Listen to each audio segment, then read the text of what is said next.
It's pretty wild how a single political decision, just one law, can echo through a nation's history for decades. Today, we're looking at a perfect example of this: Sri Lanka's 1956 Sinhala Only Act. It's a law that definitely won an election, but as we're about to see, it also lit the fuse for years of conflict, isolation, and, well, a whole lot of economic trouble. And right at the heart of this whole story is this man, S.W.R.D. Bandaranaike. He's the one who championed this policy, and man, did it work for him. He rode this huge wave of popular support straight into a landslide victory. But here's the question we have to ask. Was he some kind of visionary, trying to fix a colonial era imbalance? Or was he a sharp political opportunist who just didn't see or maybe didn't care about the absolute chaos that would follow? And the crazy thing is, people saw it coming. This wasn't some kind of 2020 hindsight. During the actual debate in Parliament back in '56, a really prominent leftist leader, Dr. Colvin Artis Silva, asked this incredibly prophetic question.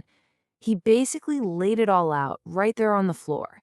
He was saying, look, you have a choice: one language and you'll get two separate divided nations, or two languages and you can build one unified nation.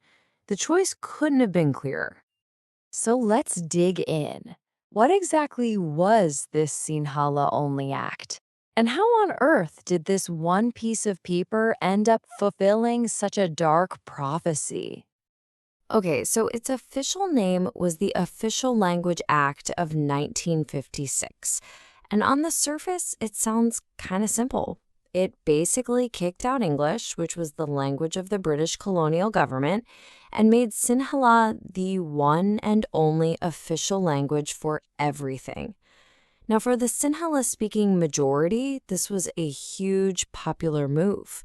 But it also completely changed the DNA of the nation, literally overnight. So while this was a brilliant political move for Bandaranaike, the social fallout was immediate and honestly pretty brutal.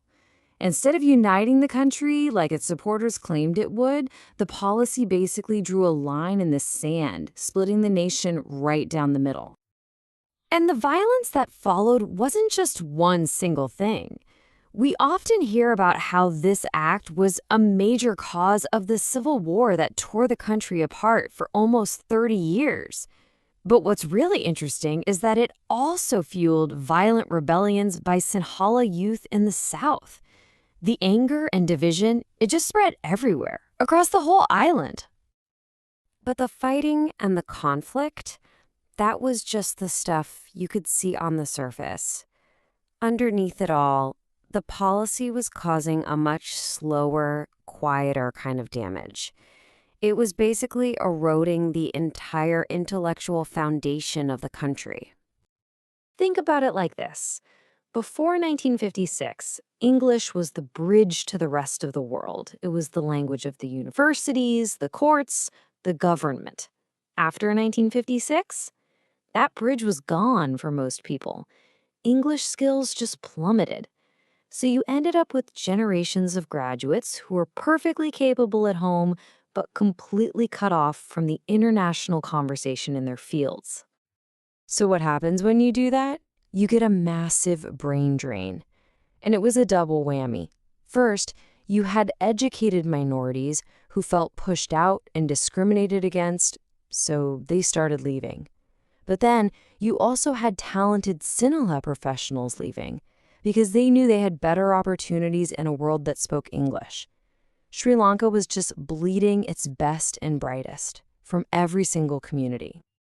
The source material we're looking at uses this incredible metaphor that just hits so hard. It says the country went from having access to an ocean of knowledge, all the science, literature, and tech available in English, to being stuck with a tiny puddle of resources translated into Sinhala. Imagine you're a student or a researcher. Your entire world of information just shrank. And this wasn't just some abstract academic problem. This decline in education had a direct and really crippling effect on the country's economy and its ability to play on the global stage. You could see the economic damage pretty much everywhere. In global trade, the lack of English killed any chance of being a major player in service industries like IT. When foreign investors looked at Sri Lanka, the language barrier just created a bureaucratic nightmare. And the biggest irony of all, a policy that was supposed to bring equality did the exact opposite. It created a brand new, tiny elite, the people who could afford to send their kids to private English-speaking schools, and the wealth gap got even wider. So really, the Sinhala Only Act was like hitting a systemic brake on the entire country. It created these deep, structural problems in both education and the economy. And those are the exact same underlying weaknesses that are making it so incredibly hard for Sri Lanka to recover from its current economic crisis today. So, after all these decades of damage, is there a way out? What could a solution even look like? Well, the source suggests a fix that it calls drastic, incredibly challenging, but maybe, just maybe, absolutely necessary. It's basically shock therapy for the education system. The idea is to completely flip the script, bring back English as the main language for teaching in schools. Now, you'd still keep Sinhala and Tamil as required or optional subjects, of course, but a change this huge, well, it would be impossible without a ton of money and help from international groups and other English-speaking countries. To even attempt a reform like this would take unbelievable political guts. The source uses that great old phrase, to bell the cat, taking on a super dangerous task that everyone knows needs doing, but nobody is brave enough to try. The argument is that any leader who could actually pull this off, who could fix this historic mistake, would go down as a true hero in Sri Lankan history. And that really is the final question that hangs over everything. After more than 65 years, with this policy tangled up so tightly in the country's identity and its problems, who on earth will be the one who dares to bell that cat?